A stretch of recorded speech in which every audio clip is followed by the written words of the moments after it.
भाइयों बहनों, माताओं, बुजुर्गों, आप सब लोगों का तहे दिल से शुक्रिया। आपने इतना गर्मजोशी के साथ स्वागत किया, इतना मान सम्मान दिया, इतनी प्यार मोहब्बत दी, बहुत बहुत शुक्रिया। दोस्तों, सुंदर नगरी के साथ, सीमापुरी के साथ बहुत पुराना रिश्ता है मेरा। सन 2000 में मैंने इनकम टैक्स डिपार्टमेंट में कमिश्नर हुआ करता था। इनकम टैक्स डिपार्टमेंट से मैंने 2 साल की छुट्टी लेके यहां सुंदर नगरी और सीमापुरी के अंदर गली गली में घूमना चालू किया था। 3 महीने तक मैं यहां रहा भी था, ये देखने के लिए कि एक गरीब आदमी किस तरह से जीता है, झुग्गियों के अंदर कैसे जीता है, पुनर्वास बस्तियों के अंदर कैसे जीता है, उसकी समस्याएं क्या है। वो नौकरी फिर छोड़ दी मैंने, और संतोष कोहली हुआ करती थी हमारी बहुत प्यारी बहन, जो अब शहीद हो गई। संतोष कोहली के साथ इन गलियों के अंदर मैं बहुत घूमा हूं, सीमापुरी और सुंदर नगरी की गलियों के अंदर। पिछले 1 साल से दिल्ली में इन्होंने राष्ट्रपति शासन लगा रखा है जी। राष्ट्रपति शासन का मतलब होता है कि केंद्र में जो सरकार हो, केंद्र में जिस पार्टी की सरकार होती है वही दिल्ली चला रही है। तो पिछले 6 महीने से एक तरह से दिल्ली में भारतीय जनता पार्टी दिल्ली की सरकार चला रही है। 6 महीने पहले इस देश के लोगों ने कांग्रेस से तंग आके, कांग्रेस ने इतनी महंगाई कर दी थी, इतना भ्रष्टाचार कर रखा था, कांग्रेस से तंग आके लोगों ने बीजेपी को खूब वोट दिए, बीजेपी को खूब सीटें देके जिताया। लोगों को लग रहा था कि अब बदलाव आया है, अब उनकी जिंदगी में कुछ सुख शांति आएगी। लेकिन दोस्तों, पिछले 6 महीने के अंदर भारतीय जनता पार्टी ने जितने वादे करे थे चुनाव के पहले, जितने वादे करे थे, एक एक वादे पे मुकर गई। और अब लोग ही कह रहे हैं जी ये तो यू टर्न सरकार है, जो कहती है उसका उल्टा करती है, जो कहती है उसका उल्टा करती है। याद करो, चुनाव के पहले इन्होंने कहा था महंगाई दूर करेंगे। इन्होंने नारा दिया था बहुत हुई महंगाई की मार, अब की बार मोदी सरकार। जनता ने सोचा जी महंगाई दूर हो जाएगी। मैं पूछना चाहता हूं, महंगाई दूर हुई क्या 6 महीने में? बढ़ गई ज्यादा। इन्होंने चुनाव जीतने के तुरंत बाद 20 दिन के अंदर सबसे पहले चीनी के दाम बढ़ाए, फिर रेल के किराए बढ़ाए, फिर सब्जियों के दाम बढ़ गए, फिर फलों के दाम बढ़ाए, फिर दूध के दाम बढ़ा दिए, फिर बिजली के दाम बढ़ाए। याद करो, चुनाव के पहले पूरी दिल्ली में होर्डिंग लगाए थे इन्होंने कि जीत गए तो 30% बिजली के दाम कम करेंगे। याद है? इन्होंने कहा था 30% बिजली के दाम कम करेंगे। 6 महीने में 1 पैसा कम नहीं किया इन्होंने, उल्टे 2 बार बिजली के दाम बढ़ा दिए इन्होंने। 15% बिजली के दाम बढ़ा दिया इन्होंने 6 महीने के अंदर। तो जो कहा उसका उल्टा किया इन्होंने। और एक और चीज जो आपको पता नहीं है, और ये अखबार वाले भी नहीं छापते आजकल, ये टीवी वाले भी नहीं दिखाते आजकल। 1.5 महीने पहले 108 दवाइयों के दाम, 108 दवाइयों के दाम, बड़ी बड़ी बीमारियों की दवाइयां हैं, 108 दवाइयों के दाम इन्होंने 10-10 गुने कर दिए। कैंसर, ब्लड प्रेशर और शुगर, इन तीनों बीमारियों की 108 दवाइयों के दाम इन्होंने 10-10 गुने कर दिए भाई साहब। कैंसर की एक दवाई है, ग्लिम्पेक्स है शायद उसका नाम, पहले 8,000 रुपए की आया करती थी जी, अब उन्होंने 1,08,000 रुपए की कर दी, 1,08,000 की।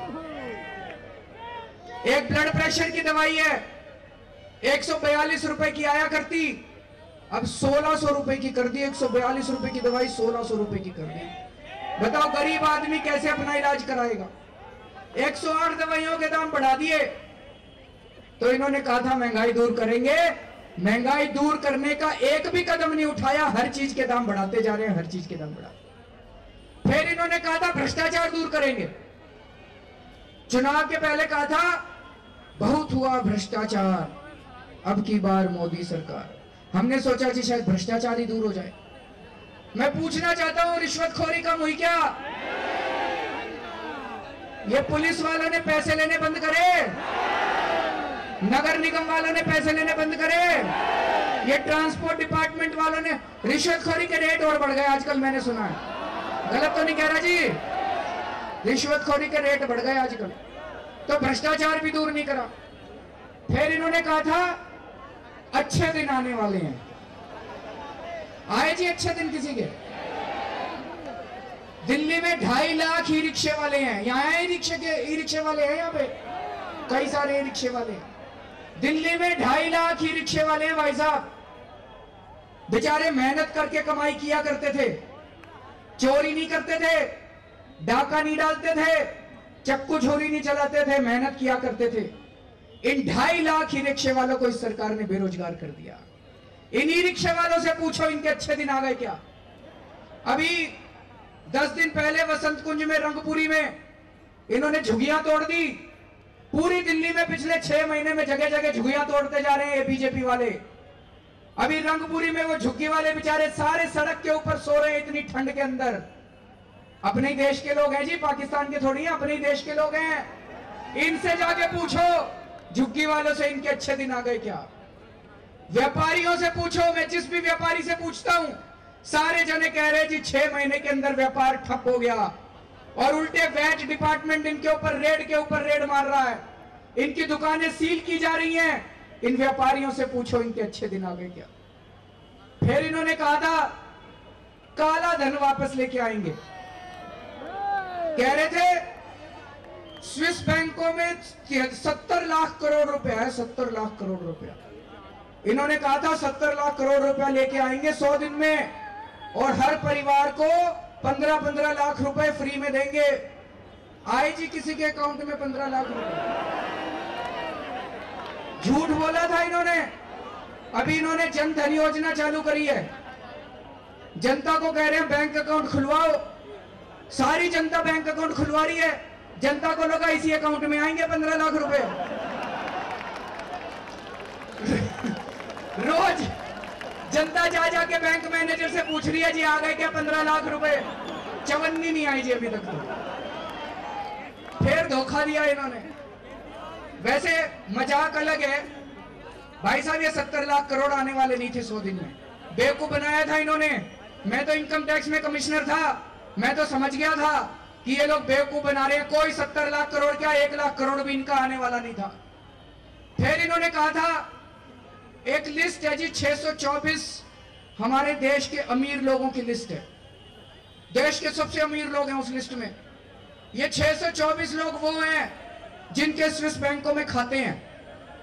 जब कांग्रेस की सरकार थी तो सुप्रीम कोर्ट ने कई बार कहा भाई ये लिस्ट बताओ जनता को, इस लिस्ट में कौन कौन है, किस किस के स्विस बैंकों में खाते हैं।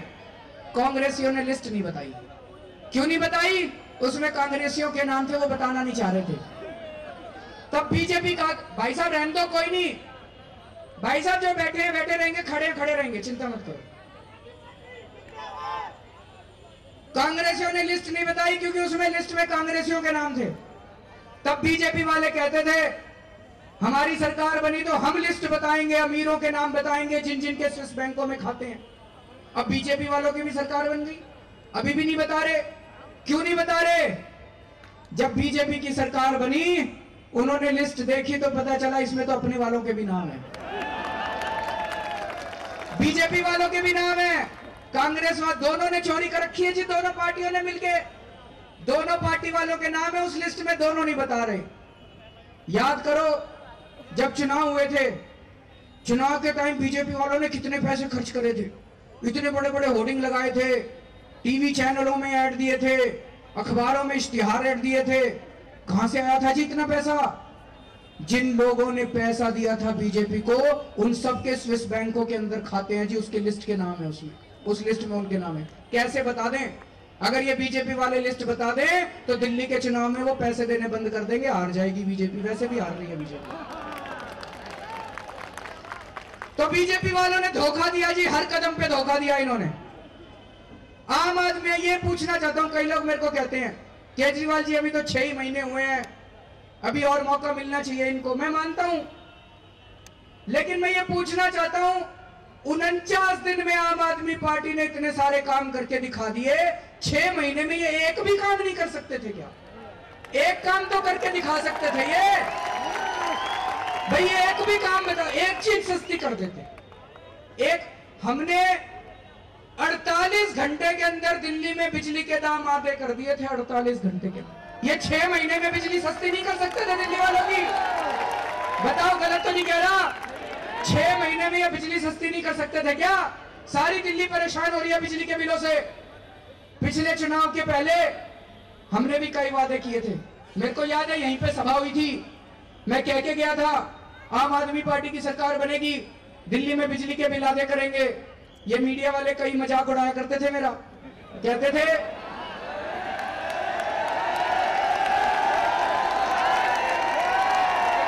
कोई नहीं। ये मीडिया वाले कहते थे कि दिल्ली में बिजली के दाम आधे नहीं हो सकते, केजरीवाल बेवकूफ बना रहा है। दोस्तों, मुख्यमंत्री बनने के 48 घंटे के अंदर दिल्ली में बिजली के दाम आधे कर दिए थे। किस किस के बिजली के दाम आधे हुए थे? जरा हाथ खड़े कर दो। सबके बिजली के दाम आधे हुए थे। मेरे को याद है जी, 102 डिग्री बुखार था मेरे को, फिर भी मैं फाइल साइन करने के लिए दफ्तर गया था। क्यों? मैंने आपको वादा किया था, वादा पूरा करना था।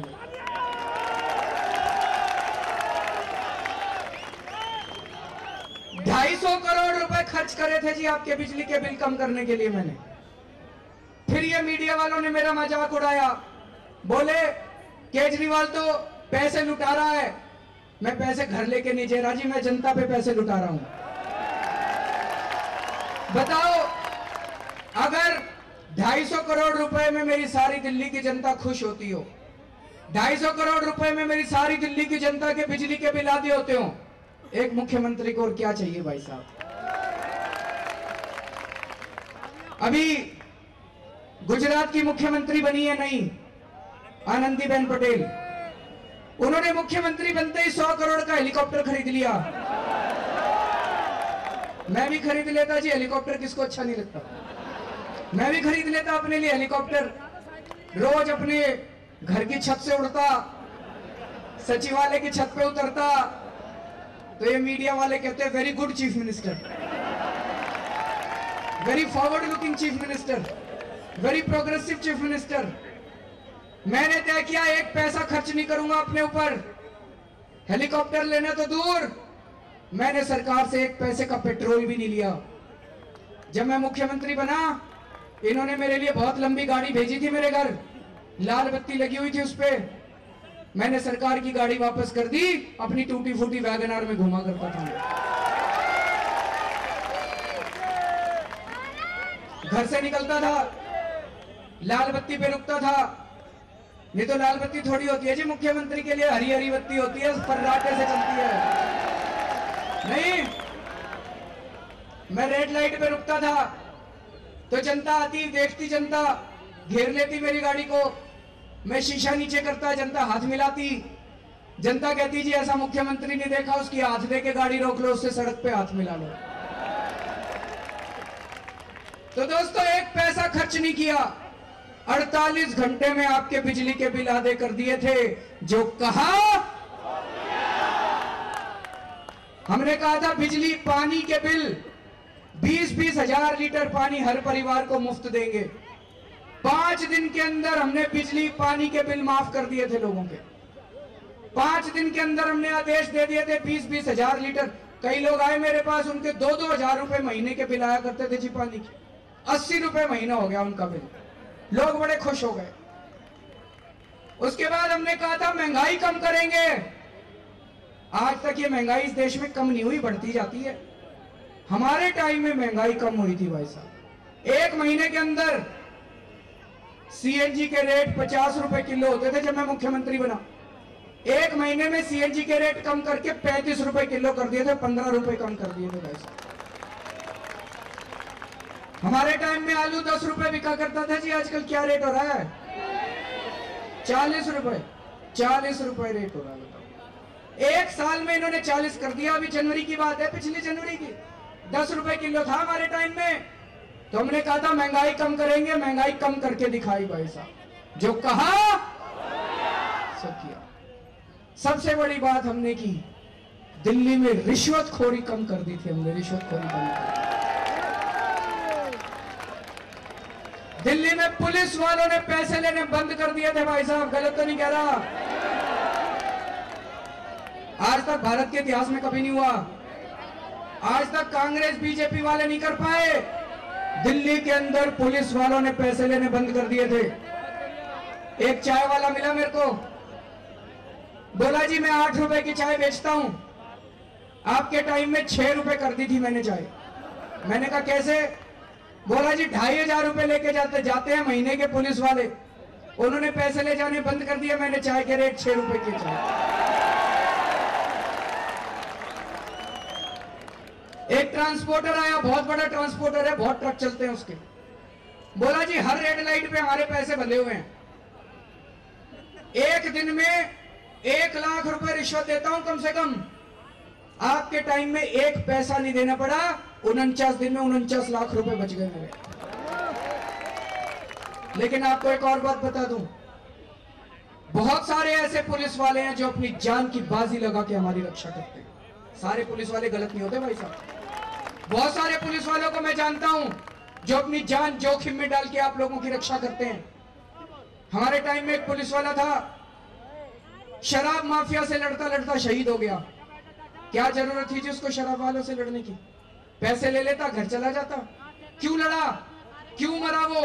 आपके लिए उसने अपनी जान दी थी, हम लोगों के लिए अपनी जान दी थी, हमारी रक्षा के लिए। उसी दिन मैंने अपनी कैबिनेट की मीटिंग बुलाई और हम लोगों ने निर्णय लिया कि अगर दिल्ली पुलिस का कोई भी सिपाही शहीद होगा, उसके परिवार को हमारी सरकार 1 करोड़ रुपए का मुआवजा देगी। उसके परिवार को 1 करोड़ रुपए दिलवाए हमने। उसके परिवार को 26 जनवरी को सम्मान दिया। अभी 3 महीने पहले की बात है, एक और पुलिस वाला मानाराम, वो भी शहीद हुआ। अब तो हमारी सरकार भी नहीं थी, मैंने अखबार में पढ़ा एलजी साहब उसके परिवार को 10 लाख रुपए का मुआवजा दे रहे हैं। मैंने एलजी साहब को चिट्ठी लिखी, 10 लाख से काम नहीं चलेगा, एलजी साहब फाइल निकालो। हमारी सरकार निर्णय लेके गई थी 1 करोड़ रुपए देने पड़ेंगे। 3 दिन के अंदर मैंने उसके परिवार को 1 करोड़ रुपए दिलवाए वैसे। अभी थोड़े दिन पहले मैं सड़क पे जा रहा था, एक पुलिस वाले ने मेरी गाड़ी रोक ली। मैंने सोचा बेल्ट नहीं पहन रखी, चालान करेगा। मैंने शीशा नीचे करा, उस पुलिस वाले की आंखों में टप टप आंसू बह रहे थे। कहते हैं भाई साहब आज तक दिल्ली में हमको केवल गालियां सुनने को मिली हैं, आप पहले शख्स हो जिसने हमको सम्मान दिया है, हमारी मुसीबत को समझा है। उसने कहा पहले जब पुलिस वाला मरता था, सरकार उसकी विधवा को एक सिलाई मशीन दिया करती थी, आपने 1 करोड़ रुपए दिए हैं। आपने पहले हमारी जान की कीमत एक सिलाई मशीन थी, आपने 1 करोड़ रुपए हमारी जान की कीमत लगाई, हमें सम्मान दिया है दोस्तों। तो हमने तय किया कि जो ईमानदार है उनको तरक्की देंगे, जो ईमानदार है उनको प्रमोशन देंगे, इनाम देंगे, जो बेईमान है उनको जेल भेजेंगे। याद करो 49 दिन में नगर निगम वालों ने भी, एमसीडी वालों ने भी पैसे लेने बंद कर दिए थे। नहीं तो एक छज्जा आगे कर लो, ये पैसे लेने पहुंच जाते हैं। लेंटर लगाओ, एक लेंटर के 2-2 लाख रुपए लग रहे हैं आजकल। गलत तो नहीं कह रहा जी? उस टाइम ये एमसीडी वाले भी डर गए थे। मैं अभी एक गांव में गया था, उस गांव में लोगों ने बताया जी यहाँ बीजेपी का काउंसलर है, एक काम नहीं करता बिना पैसे लिए। लेकिन बोले आपके 49 दिन में ये भी घबरा गया था, बिना पैसे के बीजेपी के काउंसलरों ने भी काम करने शुरू कर दिया। एमसीडी वालों ने पैसे लेने बंद कर दिए थे। ट्रांसपोर्ट डिपार्टमेंट के बाहर दलाल बैठते हैं, वो दलाल भाग गए। ट्रांसपोर्ट डिपार्टमेंट वालों ने ड्राइविंग लाइसेंस बनाने चालू कर दिए बिना पैसे के। और सरकारी अस्पतालों में दवाइयां चोरी होती हैं भाई साहब, दवाइयां नहीं मिलती। आप इलाज कराने जाओ, कहेंगे बाहर से दवाइयां ले लो, सारी दवाइयां चोरी होती हैं। सरकारी अस्पतालों में लिखेंगे एक्सरे करा लो और फलानी दुकान से करा लो, सेटिंग कर रखी है बाहर वालों से। गलत तो नहीं कह रहा जी? 49 दिन में भाई साहब सरकारी अस्पतालों में दवाइयां मिलने लग गई थी और इनकी एक्सरे मशीन भी काम करने लग गई थी, एक्सरे होने लग गए थे। ये मैं नहीं कह रहा, जनता बताती है, मैं जब घूमता हूं जनता में तो बहुत काम किया भाई साहब 49 दिन में। ये सब कैसे हुआ? याद करो, जब मैंने शपथ ली थी उस टाइम मैंने कहा था रामलीला मैदान से, अब दिल्ली के अंदर कोई पैसे मांगे तो मना मत करना, सेटिंग कर लेना उससे। जब वो पैसे मांग रहा है अपनी जेब में हाथ डालना, मोबाइल फोन को रिकॉर्डिंग पे लगा लेना, मोबाइल फोन को रिकॉर्डिंग पे लगा लेना, उसकी आवाज रिकॉर्ड कर लेना। जब वो पैसे मांग रहा है मेरे को रिकॉर्डिंग लाके दे देना, मैं उस अफसर को जेल भेज दूंगा। एक हफ्ते में मैंने 5 अफसरों के खिलाफ एक्शन लिया, ऊपर से नीचे तक सारे सीधे हो गए। सबको पता चल गया अब रिश्वतखोरी नहीं चलेगी केजरीवाल के टाइम में। तो दोस्तों बहुत काम करा हमने, 49 दिन में इतना काम कर दिया, 180 दिन में ये कुछ तो करके दिखाते। नहीं जी, गलत तो नहीं कह रहा, 180 दिन में कुछ तो करते। फिर मैंने इस्तीफा दे दिया। जैसे ही मैंने इस्तीफा दिया आप सारे जने नाराज हो गए, आप सारे जने गुस्सा हो गए मेरे से। लेकिन आज समझ के जाना पड़ेगा मेरे को इस्तीफा क्यों देना पड़ा। आपने पिछली बार 28 सीट दी थी भाई साहब, अगर आप 36 सीट देते, पूरा बहुमत देते, सवाल ही उठता जो हम इस्तीफा दे देते।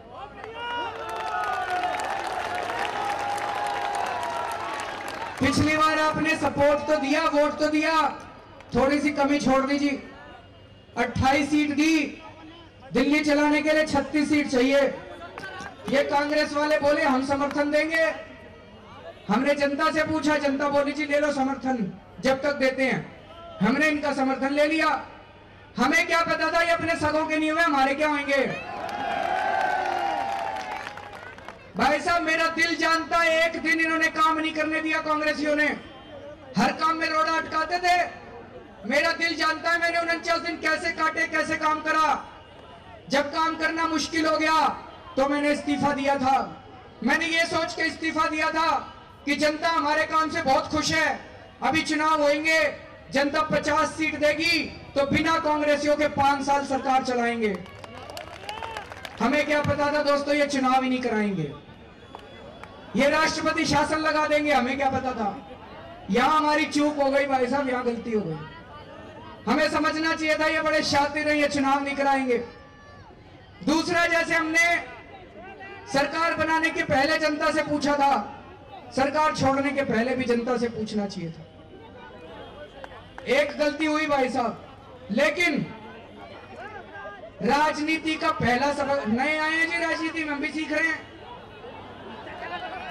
हमने राजनीति का, भारतीय राजनीति का पहला सबक तो सीख लिया, कुछ भी हो जाए इस्तीफा मत दो। ना जी, गलत तो नहीं कह रहा, नहीं तो जनता नाराज हो जाती है। इस बार इस्तीफा नहीं देना जी, 5 साल, इस बार किसी भी हालत में इस्तीफा नहीं देना। और एक चीज और है जी, बुरा मत मानना सारे जने, पिछली बार 28 सीट दी थी, 28 सीट में तो भाई साहब 49 दिन ही मिलेंगे। इस बार 50 सीट देना, 5 साल काम करके दिखाएंगे। 50 सीट देना, इस बार 5 साल काम करके दिखाएंगे। अब दिल्ली में चुनाव होने वाले हैं जी। दिल्ली में 3 पार्टियां हैं, बीजेपी, कांग्रेस, आम आदमी पार्टी। देखो जी, कांग्रेस तो आज कहीं नहीं खड़ी, कांग्रेस तो रेस में ही नहीं है।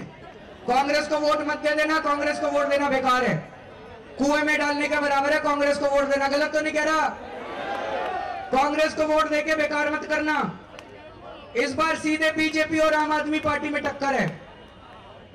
अब ये पिछले चुनाव के पहले बीजेपी वाले कह रहे थे 30% बिजली के दाम कम करेंगे, 30% कम करेंगे, करे नहीं इन्होंने, झूठ बोला था, पर कह तो रहे थे, कम से कम झूठ ही कह रहे थे। इस बार इन्होंने कहना ही बंद कर दिया, इस बार कह ही नहीं रहे। आम आदमी पार्टी कह रही है कि हमारी सरकार बनी तो 50% बिजली के दाम कम करेंगे।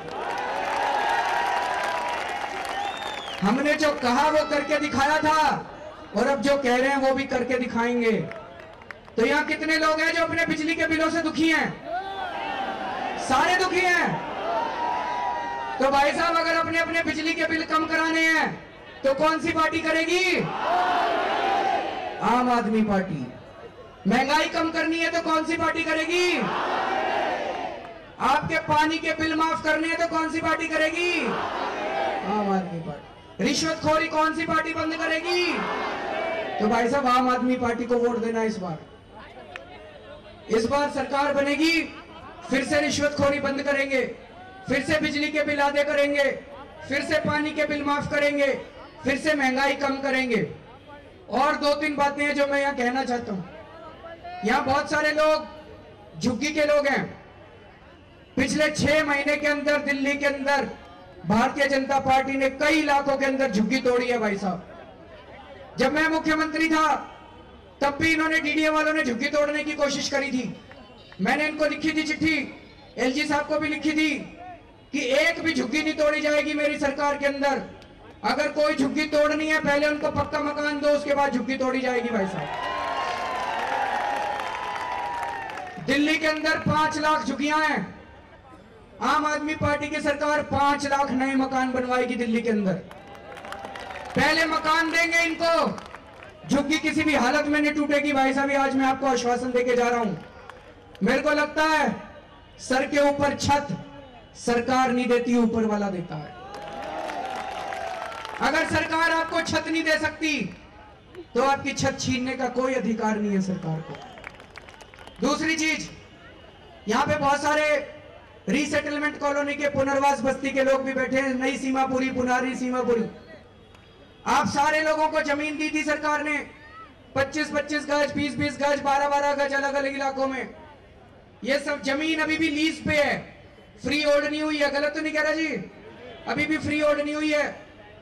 पिछली कांग्रेस की सरकार ने स्कीम निकाली थी कि 12-12 लाख रुपए में फ्री होल्ड करेंगे। भाई साहब पुनर्वास बस्ती में अमीर आदमी थोड़ी रहते हैं, गरीब आदमी रहते हैं। 12 लाख में तो नया मकान आ जाएगा। हमारी सरकार, हमने तय किया है कि अगर हमारी सरकार बनेगी तो जो ओरिजिनल अलॉटी है, जिसने अपना प्लॉट बेचा नहीं है, उसको केवल 10,000 रुपए के अंदर उसका पक्का कर देंगे जी, उसको फ्री होल्ड कर देंगे। और जिन्होंने बेच दिया 1 बार 2 बार, उनका केवल 50,000 रुपए के अंदर उनका हम फ्री होल्ड कर देंगे, उनको 12 लाख रुपए नहीं लेंगे जी। हमारे पास पैसे नहीं है जी, सबको बता देना जरा अपने पड़ोस में जाके। बता दोगे ना? आप लोग बता देना अपने पड़ोस में जाके। 2 बात और करनी है। महिला सुरक्षा। आज हमारी दिल्ली की महिलाएं सुरक्षित नहीं है जी। घर से लड़की निकलती है कॉलेज के लिए, माँ बाप का दिल धक धक करता रहता है, पता नहीं ठीक ठाक वापस आएगी कि नहीं आएगी। गलत तो नहीं कह रहा? दिल्ली के अंदर बहुत कुकर्म हो रहे हैं। दिल्ली को भारत की बलात्कार की राजनीति, रेप सिटी कहते हैं अंग्रेजी में, रेप सिटी। हमने महिलाओं को सुरक्षा देने के लिए बहुत बड़ा प्लान बनाया है जी। मैं आपको बताता हूं, बताना ठीक है कि नहीं है। पहली चीज तो ये, पूरी दिल्ली के अंदर चप्पे चप्पे पे, हर गली, हर मोहल्ले, हर चौक के ऊपर सीसीटीवी कैमरा लगवाएंगे। अगर कोई गलत काम करेगा उसकी रिकॉर्डिंग हो जाएगी। अगले दिन पुलिस उसको पकड़ लेगी, पता चल जाएगा किसने करा था। और उसको भी करने के पहले डर लगेगा, उसको पता है मेरी रिकॉर्डिंग हो रही है। दूसरी चीज, ठीक है ये गलत तो नहीं है, सही है। दूसरी चीज, एक लड़की जब बस में चढ़ती है, बस में भीड़ हो तो उससे बहुत गलत छेड़छाड़ करते हैं लड़के, और बहुत घिन आती है जी। हमने तय किया है हर बस के अंदर एक सिक्योरिटी गार्ड, एक सिक्योरिटी मार्शल लगाएंगे। अगर कोई लड़की को छेड़ेगा और लड़की चिल्लाएगी मार्शल मार्शल, वो वहीं बैठा होगा जी गाड़ी के अंदर, वो तुरंत आएगा, उन लड़कों को पकड़ेगा और थाने के अंदर जमा करा देगा। किसी लड़के की हिम्मत नहीं होगी जो बस के अंदर किसी लड़की को हाथ लगा दे। गलत तो नहीं है जी? यहां औरतें खड़ी है, ठीक है ना? तीसरी चीज,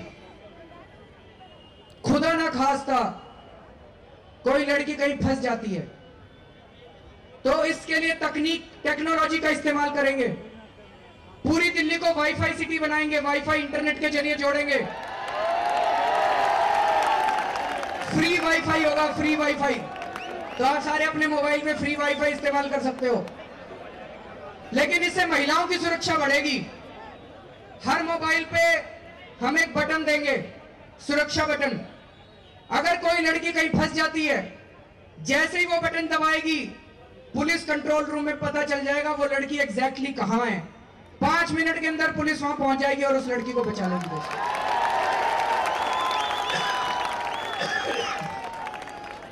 सही है ना? दूसरी चीज है शिक्षा।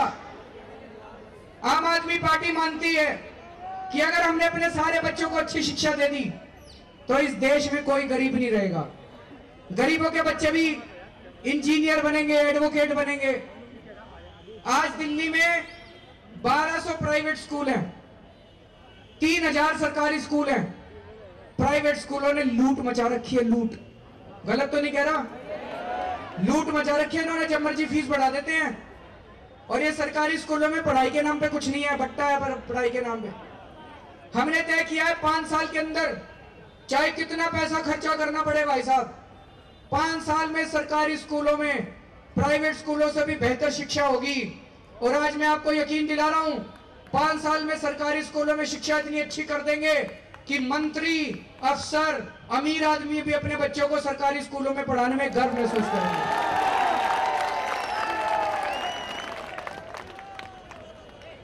5 साल में ऐसी व्यवस्था कर देंगे, दिल्ली के अंदर कोई बच्चा पैदा होगा उसकी शिक्षा की जिम्मेदारी मेरी होगी, मुख्यमंत्री की होगी उसकी शिक्षा की जिम्मेदारी।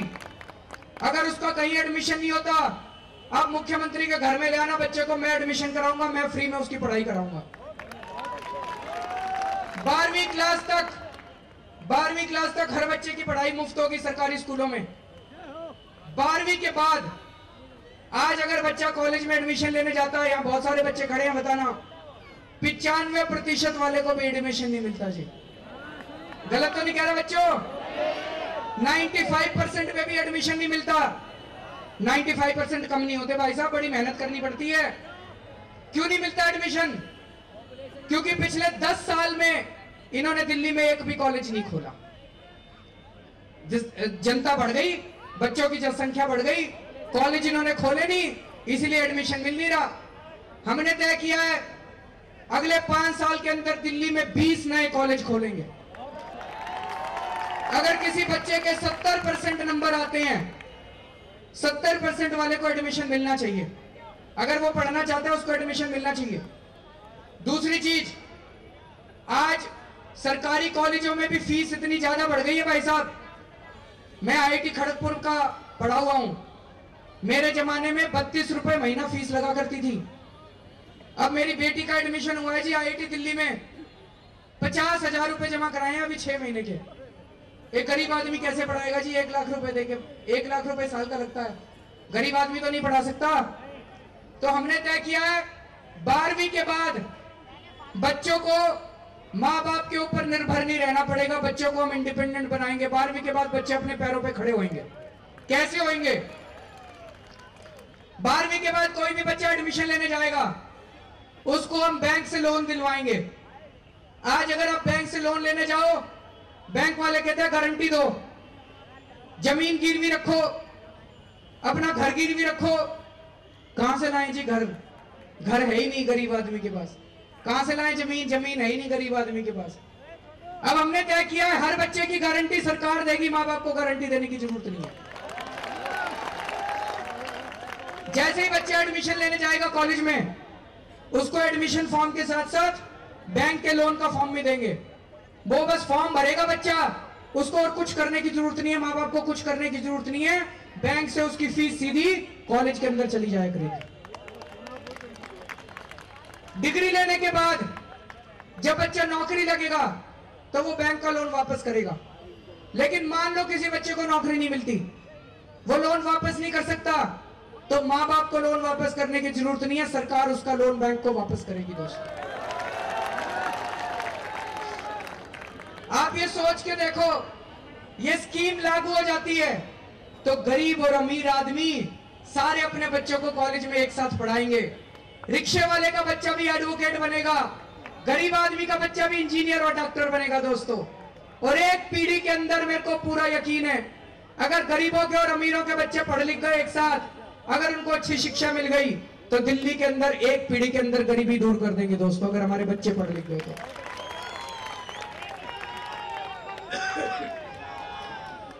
तो तो दोस्तों बहुत सारे ऐसे प्लान बना रखे हैं, हमारी बहुत बड़ी टीम है जो इस पे काम कर रही है कि बिजली कैसे देंगे आपको, 24 घंटे बिजली कैसे देंगे, सस्ती बिजली कैसे देंगे, हर घर में पानी कैसे पहुंचाएंगे। बहुत सारे प्लान बना रखे हैं जी, लेकिन वो प्लान तो तब होंगे ना जब जीतेंगे। पहले तो जीतना पड़ेगा, गलत तो नहीं कह रहा। तो अब आप लोगों की जिम्मेदारी है जिताने की। अगर आपको लगता है मैंने सारी बातें सही करी है तो जिताने की जिम्मेदारी आपकी है भाई साहब। हमारे पास पैसे नहीं है जी चुनाव लड़ने के लिए, और ये आपके यहाँ से रामनिवास गोयल जी लड़ रहे हैं, ये मेरे से भी ज्यादा फक्कड़ है, इनके पास भी। गलत तो नहीं कह रहा भाई साहब। हमारे पास पैसे नहीं है जी चुनाव लड़ने के। चुनाव आपने लड़ना है जी इस बार। पिछली बार मैं 3 लाख रुपए में चुनाव लड़ा था, शीला दीक्षित जी के खिलाफ चुनाव लड़ा था।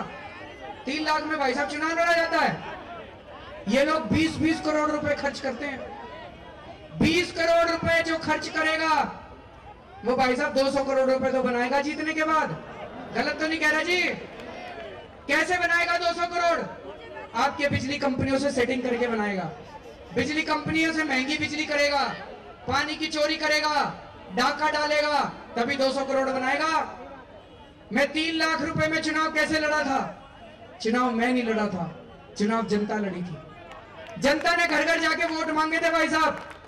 इस बार भी आपको वोट मांगने हैं। अगर आपको लगता है मैंने अपनी सही बातें करी है, जो लोग, अब आपको 2 महीने रह गए जी, 2 महीने रह गए चुनाव के। इन 2 महीनों के अंदर यहाँ जितने लोग खड़े हैं, एक आदमी को रोज 5-5 लोगों से बात करनी है। हर आदमी को कहना है कि भाई झाड़ू पे मोहर लगानी है, आम आदमी पार्टी को वोट देनी है।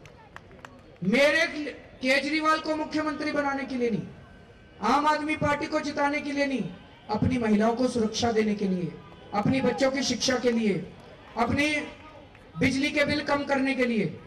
तो जो लोग 5-5 लोगों को रोज, कसम खानी है आज, 5-5 लोगों को रोज तैयार करना है। जो लोग तैयार है जरा हाथ खड़े करें जी। वो पीछे उन्होंने, और जिन्होंने 2-2 हाथ खड़े करे, 10-10 आदमी तैयार करने हैं उनको रोज। अपने रिश्तेदारों से फोन करो, अपने दोस्तों को फोन करो, अपनी गली में घर घर जाके बोलो कि भाई इस बार आम आदमी पार्टी को वोट देनी है। मंजूर है दोस्तों? हम सत्ता और पैसे के लिए नहीं लड़ रहे। अगर पैसा चाहिए होता, इनकम टैक्स में मैं कमिश्नर की नौकरी करता था। क्या जरूरत थी नौकरी छोड़ने की? करोड़ों रुपए कमा सकता था। अगर पैसा चाहिए होता, सत्ता चाहिए होती, भगवान ने मुख्यमंत्री बना दिया था जी। एक चपरासी की नौकरी नहीं छोड़ी जाती आजकल। मैं मुख्यमंत्री की कुर्सी को लात मार के आ रहा हूं दोस्तों। पैसे और सत्ता के लिए नहीं आए, देश बचाने के लिए आए हैं, समाज के लिए आए हैं। तो हम सब लोगों को मिलके ये बीजेपी और कांग्रेस वाले लूट लेंगे नहीं। तो अंत में मैं एक प्रार्थना गा के सुनाना चाहता हूं। ये पार्टियां हमारे बीच में हिंदू और मुसलमान के नाम से जहर घोलने की कोशिश करती हैं, जाति के नाम पे जहर घोलने की कोशिश करती हैं। आम आदमी पार्टी कैसा देश चाहती है, आम आदमी पार्टी कैसा समाज चाहती है, ये इस प्रार्थना के अंदर है। इसके बोल बहुत अच्छे हैं। ये अभी भाई साहब कह रहे हैं ये बीजेपी कांग्रेस वाले शराब और कंबल बांटेंगे। देखो जी, गलत तो नहीं कह रहे भाई साहब? देखो जी, चुनाव के पहले पैसे देने आएंगे, ये मना मत कर लेना, ले लेना सबसे। अपना ही पैसा लूट रखा इन्होंने। किसी ने 2G कर लिया, किसी ने 3G कर लिया, किसी ने पता नहीं क्या क्या घोटाले कर लिए। और ना देने आए ना तो इनके दफ्तर में जाके मांग लेना जी, पैसा नहीं दिया आपने इस बार। कांग्रेसियों से भी ले लेना, बीजेपी वालों से भी ले लेना, कंबल भी ले लेना, साड़ी भी ले लेना। दारू मत लेना, दारू घर बर्बाद कर देती है। पैसा सबसे ले लेना, लेकिन वोट झाड़ू पे पड़ेगा। इस बार धोखा देना है इन लोगों को। ये 65 साल से अपने को धोखा देते आ रहे हैं। इस बार पैसे सबसे लेंगे, लेकिन वोट झाड़ू पे लगाएंगे। गलत तो नहीं कह रहा माँ जी? तो अंत में ये प्रार्थना मैं गा के सुनाना चाहता हूं। मैं एक एक लाइन बोलूंगा, आप मेरे पीछे पीछे बोलेंगे। इंसान का इंसान से हो भाईचारा, यही पैगाम हमारा, यही पैगाम हमारा। इंसान का इंसान से हो भाईचारा, यही पैगाम हमारा, यही पैगाम हमारा। हर एक महल से कहो कि झोंपड़ियों में दिए जलाए, हर एक महल से कहो कि झोंपड़ियों में दिए जलाए। छोटों और बड़ों में अब कोई फर्क नहीं रह जाए, छोटों और बड़ों में अब कोई फर्क नहीं रह जाए। इस धरती पर हो प्यार का घर घर उजियारा, यही पैगाम हमारा, यही पैगाम हमारा। इंसान